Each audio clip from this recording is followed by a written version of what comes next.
Welcome to Ring the Damn Bell. Today I have a special guest. He is Cameron Cox, professional wrestler on the independent scene. You're currently in Georgia, correct?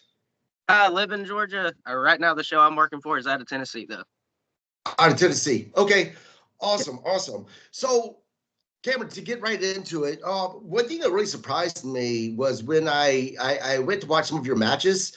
Um, there was video of you wrestling 7 years ago. You that surprised me because you don't look old enough to have been wrestling for 7 years. You are in many regards an experienced professional wrestler. You're not, some new kid on the block with that.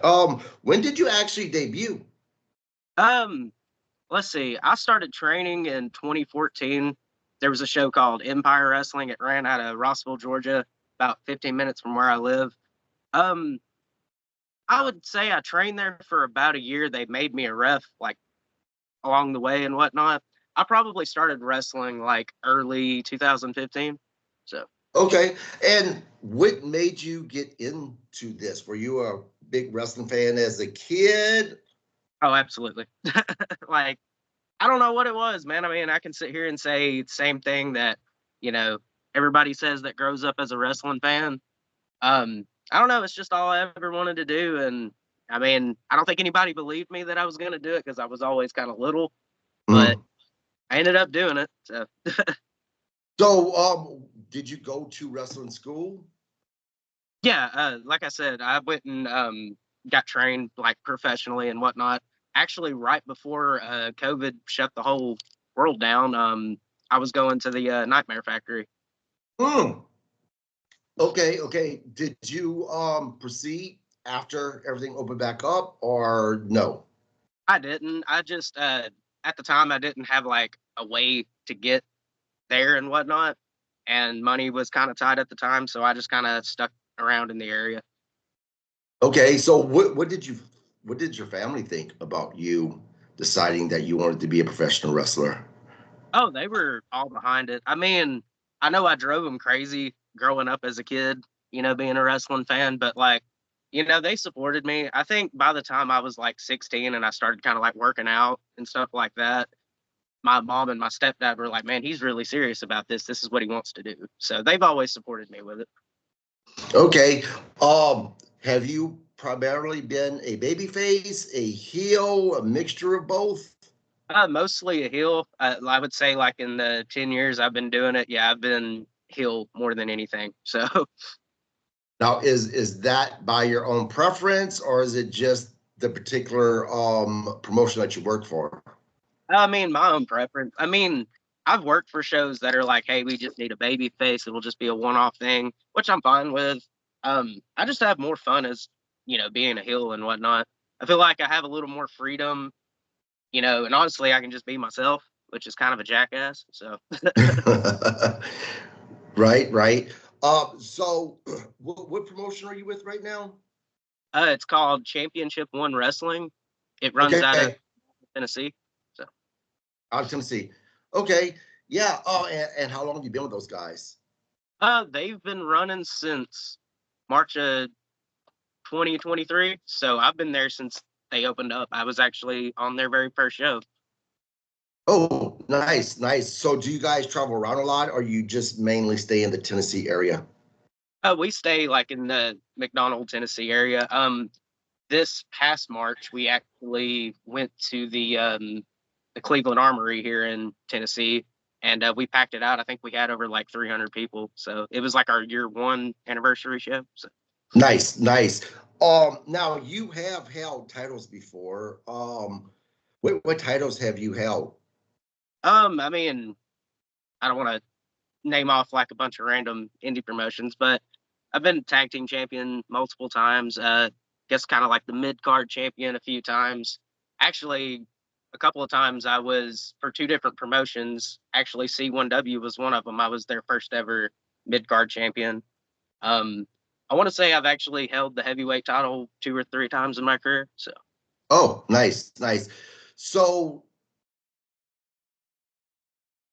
do you are you obviously, I'm assuming the answer is going to be yes, but I'm guessing it's your goal to make it to one of the two biggest promotions out there, possibly three with TNA still there. Is that something that you're trying to achieve, or is this something that I know you have a family, or you're good with just where you're at right now? I mean, the paycheck would be nice, but to be honest, and I'm not trying to like, obviously, they're doing way better off than I am, but just the overall product of whether it be WWE or AEW, I haven't really seen what TNA is doing nowadays. I just honestly don't care for it all that much. Maybe that's just me being older and kind of cynical with it, but it would be nice just to say that I did it. And like I said, I would love the paycheck. But if it doesn't happen, it's not something that's going to like bother me. Right, right. So going back to throughout your 10-year career, um, has there been one moment within those 10 years that was kind of like, wow, I can't believe that I actually get to do this? Um, there was a few, and honestly, the two that just, right off the top of my head were actually at C1W, the promotion I'm working for now. I got to wrestle a guy named Brad Cash. I don't know if you've ever heard of him or not. Mm-hmm. We had really fun in that match. It was a casket match. It was pretty cool. Actually, this past October, we did a whole like cage match show. Um, I'm not gonna mention the guy's name just because he has a lot of heat on his name right now. But I got to work this guy, and I kind of got to go out there and just basically do what I do best, which is just brawl around and bleed a lot. But I ended up after that match going back and watching it. I was like, man, I can't believe I really did that. That was like, amazing. So I would say those are the two moments that like, pop right up in my head. Right. So tell me about Cameron Cox, the man. I mean, what you see is what you get, man. I mean, I'm a huge wrestling fan. I like old school heavy metal and stuff like that. As far as like my character work, I kind of take influences from like Raven, Brian Pillman, Kevin Sullivan, Jake Roberts, stuff like that. I'm really into like psychology for the most part. I really like doing stuff to make people think like, man, maybe he really is like a psychopath. Maybe he really is like a Charles Manson type guy. Right, right.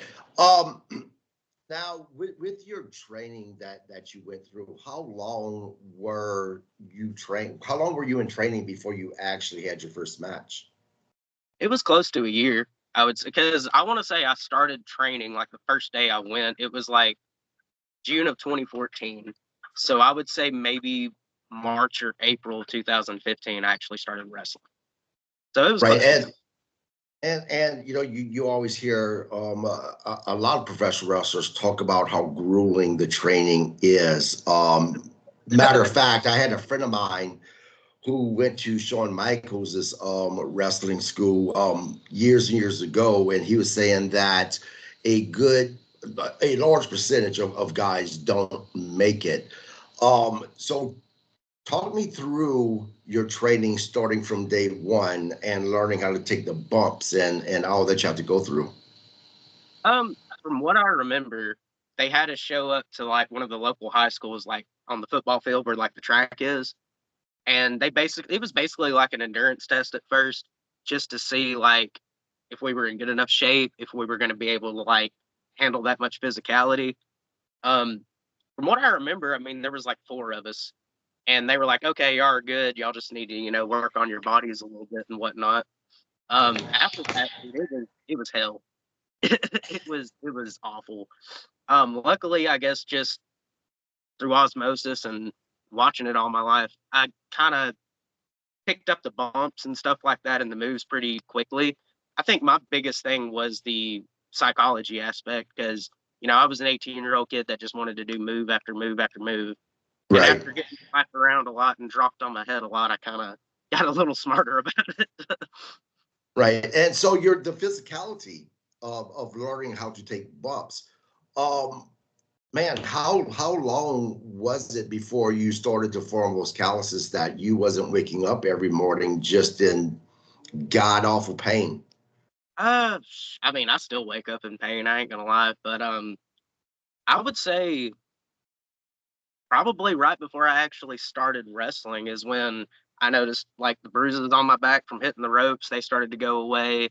I got to where like I could take a bump and didn't really feel all that bad. Still hurt, but not as bad as it was. So it took a minute. I mean, which then again, I'm a smaller guy, so maybe it took my body a little bit more time to get adjusted to it. I remember the guy that trained me said something that like it takes 1,200 repetitions to build a habit, and once you build Mm. that, you're just doing it in your sleep and you don't even realize it. Right, right. What was there one particular bump more than another that was more difficult for you to learn? Uh, Not really. I mean, I feel like everybody kind of struggles with like the face bumps or the front bumps. Like when you're taking a DDT or like a drop toe Mm. hold. I feel like a lot of people struggle with those. I think it's just the phobia of falling forward. But I mean, it's not that. I mean, like I said, I think to me it was like an any means necessary. Like I'm gonna figure this out and I'm gonna do it. I don't care how bad it hurts. Right. But I would say probably yeah, like the face bumps and stuff.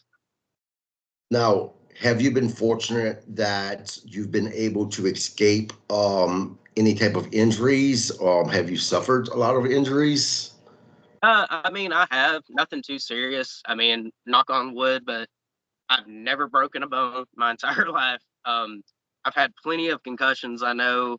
As far as like sprained ankles, maybe like a fracture or something getting knocked out of place. I've had that happen a few times, but I think that just all goes back to the training I went through, and like these were guys that really made sure that we were being safe, not only with our opponents but with ourselves, and that they kind of beat it into our brains like if you don't know what you're doing, speak up and say, "Hey, I don't know how to do that." Don't let somebody Mhm. just take you out there and give you a move that you don't know how to do. So Now, I kind of the person that trained you, is it anyone that has a big name, or was it just a local person there in Georgia? yeah, it was actually two people. The guy that ran the show Empire, he went by the name Drew Delight. I know he was Okay. real big in the indies there in like the early 2000s. And the other guy was Ace Rockwell. I think he actually got a tryout with WWE at a time. I could be wrong, but from what I remember, I think that's what people were telling me. Yeah. Now you mentioned about you had a coffin match. When it comes to gimmick matches, do you have one that you really like doing? And on the flip side, do you have one that you dread doing? Um, I mean, I like gimmick matches in general just because once again it gives you more freedom to kind of do whatever you want to do. Because at that point there's kind of no rules. So, there's a chair there, you can hit the guy with it, stuff like that. I would say I've never been in one. I just never seen the point in having one. I would say like a blindfold match. I would just dread being in that. like Right, right. Yeah, that I could see how that would be difficult. Now, a couple of weeks ago, I interviewed Magnum TA, and I asked him, for during his matches, how often was he the guy actually calling the matches? And he had said that during his time that there was no one really calling the matches. You went out there, you knew one another. Does that hold true for you, or do you guys actually have someone who are calling the matches? I think, and this goes back to my training. They used to do this drill where they'd make you like run around the ring 10 times and do a bunch of squats, and then they just throw you in there and be like, have a match. Right. Like, and I kind of like it that way. I mean, and this is just my opinion. Everybody has their own preference, but I prefer like, especially if I've worked the guy many a times before, like, hey, give me two or three moves that you want to hit tonight. Besides that, let's just go out there and do it. Because I mean, you can plan an entire match out from A to Z. That Right. doesn't mean that doesn't mean the crowd's going to get into it. And if the crowd doesn't get into it, you're going to have to improvise anyways. So it's better to go out there with a little bit of a game plan, but you know, as long as you know what you're doing out there and your opponent knows what you're doing, I mean, you can call stuff back and forth to each other in the ring. So Yeah. Now, if you, and I'm sure you've heard the story of the famous Macho Man Randy Savage match against Steamboat, and how he had like 8 pages that Oh he yeah, wrote out. Do you book. have to? Yeah. Do you work with someone who is just that particular? And if you do you find those type of matches more difficult? Do you prefer that style? Like I said, I prefer just going out there with just a little bit of a game plan and just calling it in the ring. Here lately, I have worked with a couple of guys that are that way, and it's not that it irritates me. What irritates me is, you know, they'll call this entire match out, and I'll rack my brain to remember it, and then within 5 minutes they're coming back trying to change something, and then 5 more minutes they're trying to change something, and then you get out there in the ring with them, and it's like they totally forget what they called. And I'm like, dude, I remembered everything that you called. How do you forget what you called? Right, right. Now, have you been involved in a match where one of the guys, your opponent, he took a really bad bump. He needed to have a couple of minutes to kind of, regain his senses. And if you have been in that situation, what's the difficulty level of being able to sell the crowd, right? And keep them focused on the match while you're waiting for your guy to say, okay, I'm good to go. It is. It's difficult. I mean, I think that just all goes to, taking care of your opponent and just professionalism. Here probably about a year ago, I was working a guy, and it's so weird because he had me like, in a wrist lock, and I'm selling it, and then out of nowhere, he just collapses to one knee, but he still has the wrist lock in. And I'm kind of looking at him like, "Are you all right?" His knee had like completely blown out by just stomping his foot. Oh, And wow. yeah, like I had to buy time there for a couple of minutes for him to just get back to his feet. And I was just, healing out on the crowd. But the whole time I was like, dude, if we need to take it home, we can take it home now. It's no big deal. But he got it through it. I give it to him. So Yeah. One thing that I've always wondered about was whenever you guys go outside of the ring. Now I know like with AW and WWE, although they have padding on the floors, the padding is not very thick, right? And you have that padding on a concrete floor, basically. How do you? I don't see how you're able to prepare your body for taking a bump on a hard surface like that without it hurting. How are you able to keep yourself safe, you know, doing that?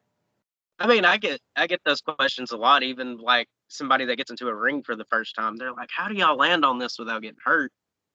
I mean, honestly, it's a hard question to answer because I've taken some bumps on the floor before, and everybody like, "Yep, well, that's the end of old Cameron Cox," and I'm like, "Oh no, fine." I don't know. I mean, I guess just as they say, tuck your chin, kid, blow all the air out of your body because you're going for a ride. you know. Yeah. Do you have a time limit you put on yourself that okay, at when I get to this age, I'm done? Here lately, I got to thinking about it. I'm 28 years old. I'll be 29 in April. And I was like, another passion of mine is music. I'm very musically inclined. And I was like, well, by the time I'm 30, if I haven't made it anywhere, if I don't feel like any opportunities are going to come up, I'm not saying that I'll just quit wrestling altogether. I might not, but I do want to focus on music. So right now, I would say if I get to 30 and I'm still hurting as bad as I am or worse, then yeah, I'll probably kind of tone back on wrestling. Yeah, because I have to imagine at some point, you have to start worrying about the wear and tear that's going to have on your body. And as you get older, the more you hurt from injuries that you didn't even think of, that you had or you forgot about.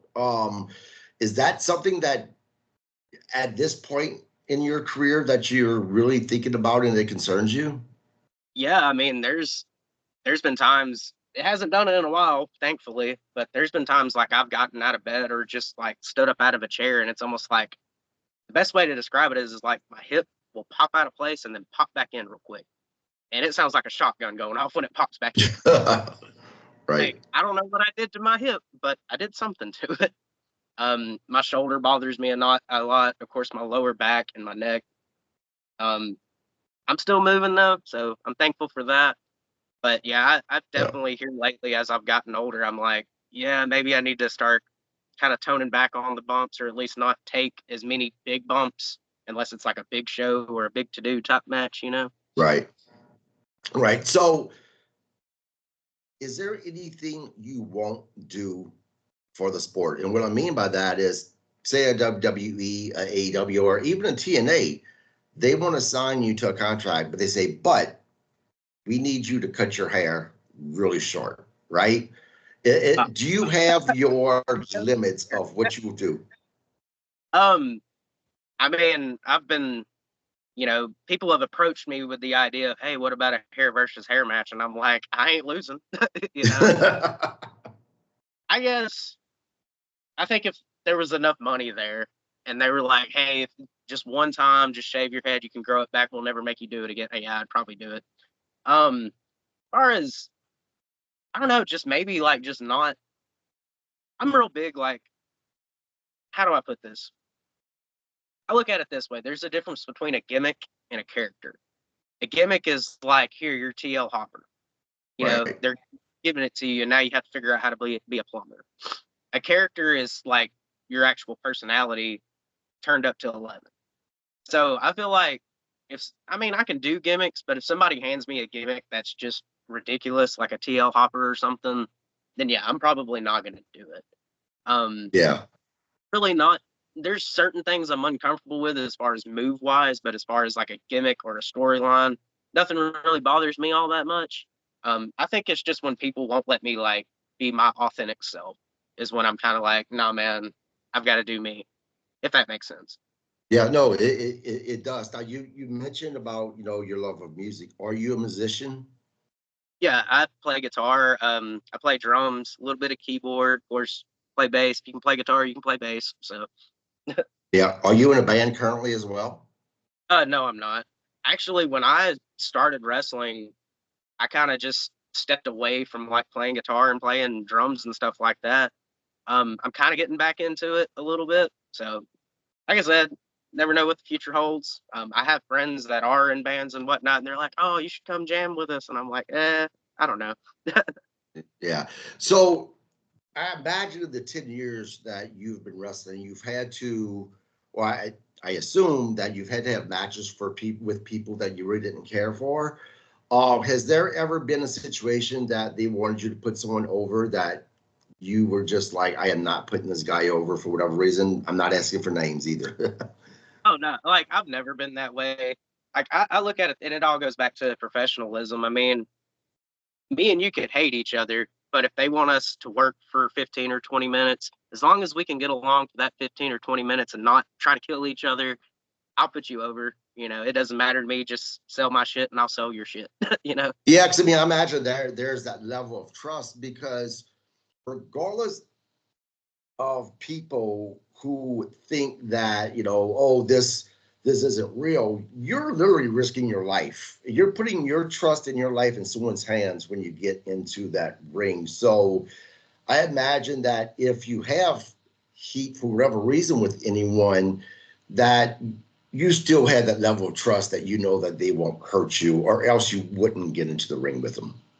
Absolutely. If I ever felt like, and especially for the majority of my career, I had a guy that was managing me who'd been doing it a lot longer than me. He would always give me that heads up, like, "Hey, I don't think it's a good idea to get in the ring with him because for whatever reason he doesn't like you." You know. But then there's times where it's like, okay, we know y'all hate each other. Just get along for 10 or 15 minutes and do what we ask, and y'all can go back to hating each other. Which I keep that mindset when it comes to it. Like, if we can Right. get along these few minutes, I ain't got no problem putting you over. Yeah, I feel like, and I might get shit on for saying this, but you're not really winning and you're not really losing. So Mhm. if if you have a problem with, you know, not losing but losing to somebody, then you just have too big of an ego for the business. Yeah. Well, I mean, there's, I listened to Bret Hart, he say that, when you're a champion, there's that certain prestige about being that champion to where he considers that real because that's the company putting faith in you that you could put asses in seats. Do you have that same mentality? I do. I mean, there is like a level of responsibility that comes with it because, like you said, I mean, when they put the title on you, like their main title, that's them basically saying like, "Hey, you're the poster boy for our company. Like we trust you, like you said, to draw a crowd and whatnot." Right. But at the end of the day, I mean, I've always looked at it like here recently, at C1W, I'm their former heavyweight champion right now, and I like to read the crowd. I like to listen to the crowd when I'm out there, and they're always going to be cheering or booing, but I can always sense where it's like we need to throw some sort of swerve in there. Let this guy beat me, so we can have something going on. But yeah, I mean, there is a level of responsibility where it's like, yeah, they're putting the belt on you. You need to be wrestling guys that can contend with you. I mean, there's no need to go out there and wrestle a guy that's been in it 5 minutes and then put him over unless there's a storyline behind it. Right. So, with the current promotion that you're with right now, do you have the freedom to go have a one-off with another promotion if you want to, or are you solely no? You can only work for this promotion right now. Oh, I mean, they they give me the freedom to do whatever I want as far as going and working for other people. Um, just right now, and I guess it's just the experience level. And this isn't bearing any other promotions in the area. It's just really hard to find a good promotion in the area that books good talent and good talent that, for lack of better words, doesn't have a bad reputation. Mhm. Because I mean, you're only as good as your reputation, and if you're, it's kind of that old saying, "Birds of a feather flock together" type of thing. Right. But yeah, I mean, they give me the freedom to do whatever. If I wanted to go work another show, I could. Um, I don't want to spoil anything, but they do have some big plans for me coming up. So I figure it's best for right now just to focus on that before I go to any other promotion. Right. Now, how often do you work? Right now, it'll be once or twice a week. At a time, before COVID, I was wrestling like 3 or 4 times a week.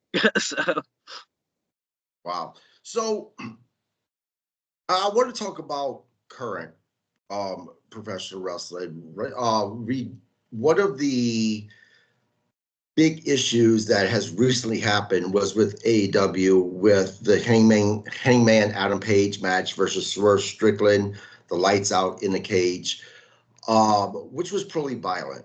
And there are a lot of people shitting on that match because of the level of violence. But then we now have just had CM Punk with Drew McIntyre, where CM Punk hit Drew with a 2, and he was really injured, wound up having a 16 staples. But right. people were praising that match. What is your take on that? On how fans to, because I'm 52 years old, right? And I love WWE as much as I love AEW. There's things about each promotion that drives me nuts that I don't like, but hey, that's just me. That doesn't mean that other people don't like that particular gimmick that's happening. Um, but today's professional wrestling, man, you either have to be WWE or AEW. What are your thoughts on this type of stuff? I mean, once again, I really don't pay attention to like the Okay, newer stuff. Like, if I'm gonna watch wrestling, I'm watching like some old ECW or some old WCW before they, for like the Russo era stuff. right, right. Uh, I did catch the CM Punk Drew McIntyre match. My girlfriend had turned it on. I liked it. It wasn't bad. It just, I don't know. It doesn't hold a candle to like Shawn Michaels and Undertaker though. As far as like, I mean, if you're asking like when it comes to the level of violence and whatnot, I think everybody has their opinion.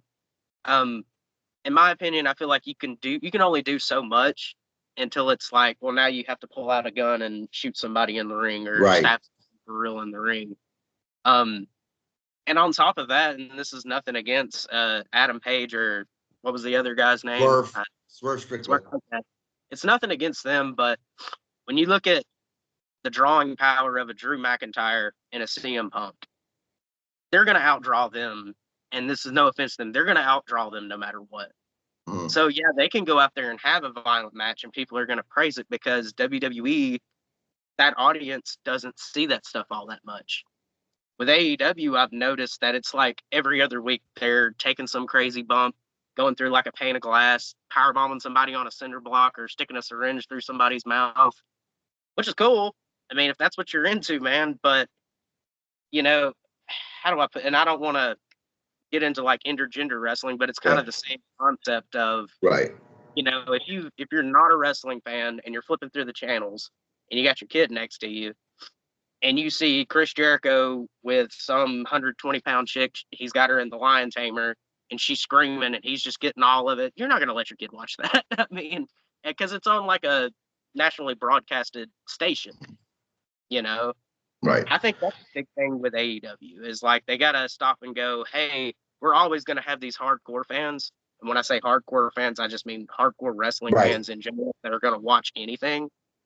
But you also have to reach for like a broader audience, you know? Right. But wouldn't you agree that with the CM Punk Drew McIntyre match, where there was a botch, you know, CM Punk split Drew McIntyre, you know, for real, right? Being that Drew had to have 6 staples put in his head, Hangman Adam Page is for Strickland, no one was injured, you know, more than, you know, basically a concrete burn on Hangman's back was the worst injury I think they had. Wouldn't you consider Hangman Page their match more successful because they were able to keep each other safe versus the Drew McIntyre CM Punk where McIntyre got busted open? I mean, for real? This is just my opinion. Mm-hmm.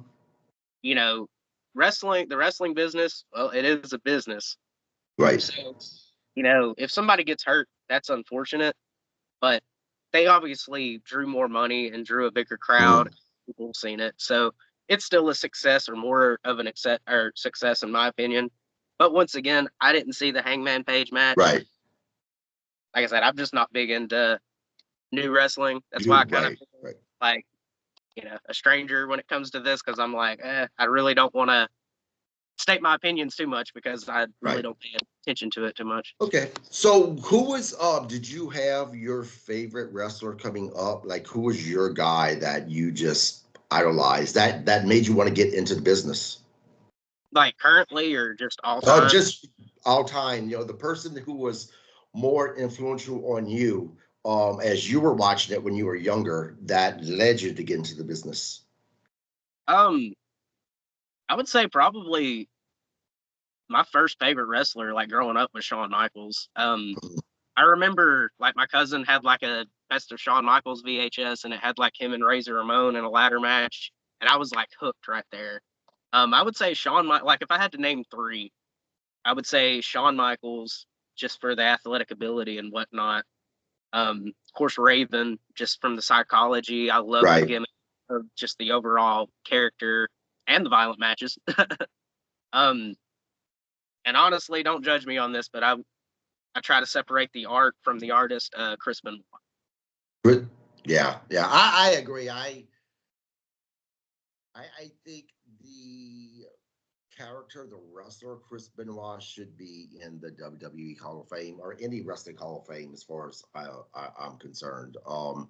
Because there is a difference between Chris Benoit, the man, and Chris Benoit, the artist, as you said.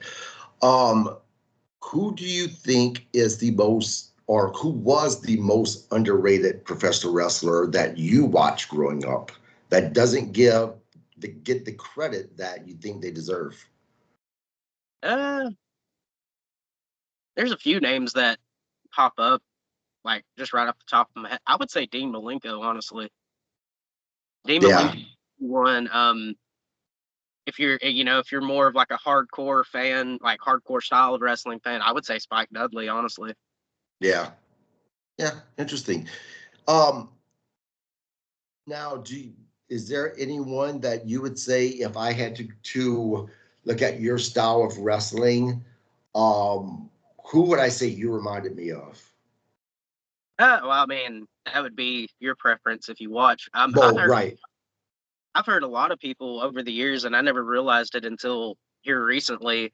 Um, this was it's been 6 or 7 years ago. I worked a show, and Nick Patrick, the referee from WCW, was on Yeah. it, and he had ref the match, and he walks up to me, and we got to talk, and he was like, "It's so weird about you." I said, "What?" He goes, "You bump and you sell like Raven, but the way you kind of work and the way like when you're on offense and whatnot, it kind of reminds me of Bret Hart." And I was like, Oh, wow.